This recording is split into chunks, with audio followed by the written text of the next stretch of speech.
From the depths of forgotten history to the peaks of immortal legend, from fallen empires to whispered myths carried through the ages.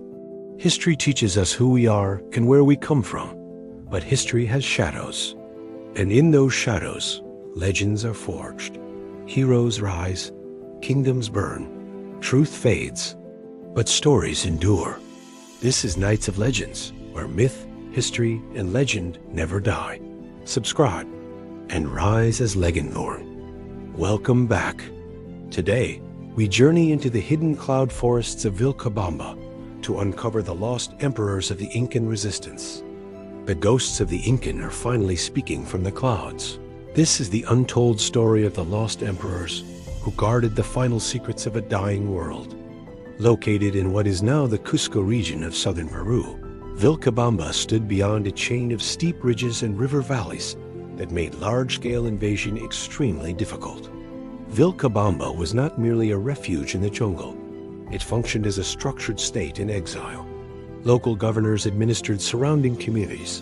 Tribute systems continued in adapted form, and agricultural terraces sustained the population deep within the forested valleys. Workshops produced tools and weapons, while messengers maintained communication across difficult terrain.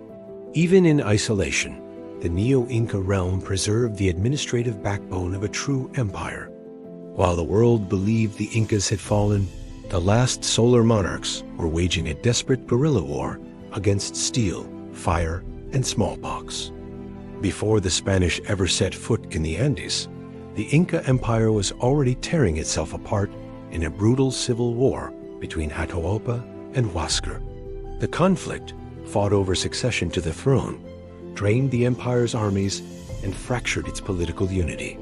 By the time the conquistadors arrived, the once mighty state was weakened from within, making Spanish advancement far easier than it might have been otherwise. The Spanish did not fight alone. Much of their fighting force was made up of indigenous groups who had long resented Inca rule and saw an opportunity to break free from imperial control. The conquest was not simply Europe versus America. It was a fractured continent where old rivalries reshaped the balance of power. Manco Inca began as a puppet of the Spanish crown, but betrayal turned him into a symbol of defiance. In 1536, Manco Inca launched a massive rebellion, ordering coordinated attacks against Cusco and the newly founded city of Lima. Inca warriors nearly reclaimed Cusco, driving the conquistadors to the brink. Forced to retreat into the high-altitude cloud forests, Manco forged the first spark of an insurgency, a resistance that would endure decades beyond the fall of the capital.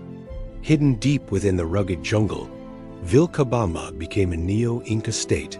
The resistance constructed fortified settlements and preserved sacred solar rituals, keeping the mummies of past emperors hidden from Catholic priests.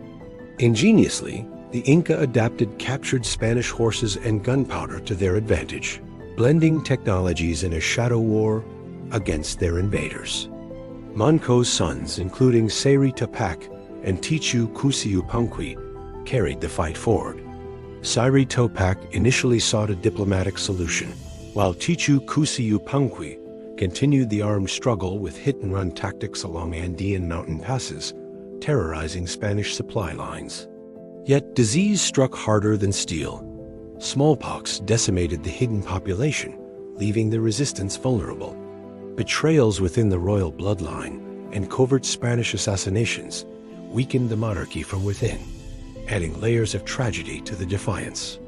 Beyond the military resistance, a powerful spiritual movement, known as Takuyan Koi, emerged in Huamanga. This nativist movement saw indigenous priests and priestesses dancing in trances, prophesying the return of ancient Incan deities to defeat the Spanish god and drive out the invaders. It was a profound cultural and religious defiance, aiming to restore the pre-Hispanic world order. In 1572, the Spanish mounted their final expedition into Vilcabamba. Tupac Amaru, the last Sepa Inca, was captured.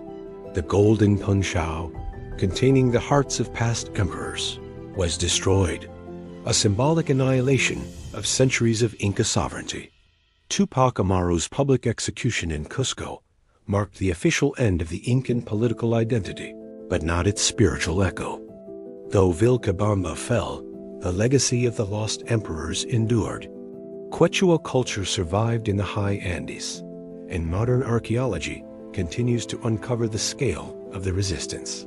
These solar monarchs, once hidden in the clouds, remain enduring symbols of defiance, reminding us that even in exile, an empire's spirit can survive against all odds.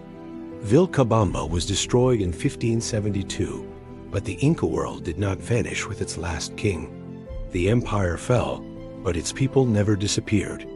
Today, millions still speak Quechua, the language of the sun, carrying echoes of Vilcabamba into the modern world.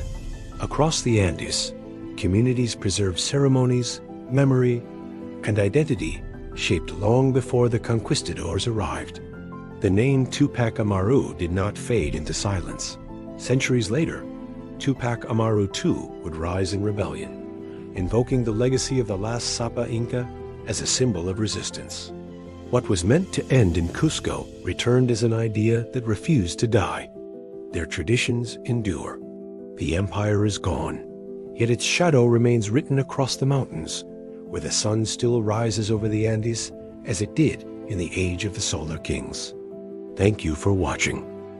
If this glimpse into the last Incan emperors and their hidden struggle fascinated you, make sure to like, subscribe, and hit the bell to explore more stories where history and legend collide.